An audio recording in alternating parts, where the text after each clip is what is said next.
Hi, good morning. നിങ്ങൾ നിങ്ങളുടെ വീട്ടിലെ മാറാലകൾ സമയാസമയം നീക്കം ചെയ്യാറില്ലേ?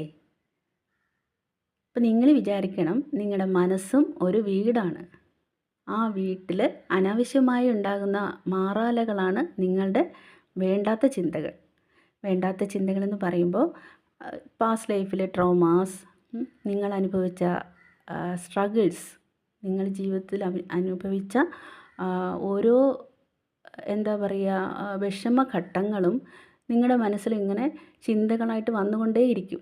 നിങ്ങളൊരു മിനിറ്റ് എവിടെയെങ്കിലും ഇരുന്ന് കഴിഞ്ഞാൽ ആ ചിന്തകൾ നിങ്ങളെ വന്ന് മൂടും. ആ സമയം നിങ്ങൾ എന്താ ചിന്തിക്കേണ്ടത്? എൻ്റെ മനസ്സൊരു വീടാണ്, ആ വീട്ടിൽ ഈ വേണ്ടാത്ത മാറാലകൾ പാടില്ല, ഞാനത് നീക്കം ചെയ്തേ പറ്റൂ. മനസ്സിലായോ? അപ്പോൾ നിങ്ങളതിനനുസരിച്ചിട്ട് എന്താ ചെയ്യേണ്ടത്? വെറുതെ ഇരിക്കുന്ന സമയത്ത് വേണ്ടാത്ത ചിന്തകൾ വരുമ്പോൾ നിങ്ങൾ ആ ചിന്തകളെ തുടച്ച് നീക്കണം, മാറാലകളെ പോലെ. എന്നിട്ട് ഒരു പോസിറ്റീവ് എനർജി നിങ്ങളുടെ മനസ്സിലേക്ക്, നിങ്ങളുടെ ഉള്ളിലേക്ക് കൊണ്ടുവരണം. നിങ്ങളുടെ ചിന്തകളും നിങ്ങളുടെ പ്രവൃത്തികളും എല്ലാം പോസിറ്റീവ് ആയിരിക്കട്ടെ. ഇന്നത്തെ ദിവസം നിങ്ങൾക്ക് നല്ലതായിരിക്കട്ടെ എന്ന് ആശംസിക്കുന്നു. നന്ദി.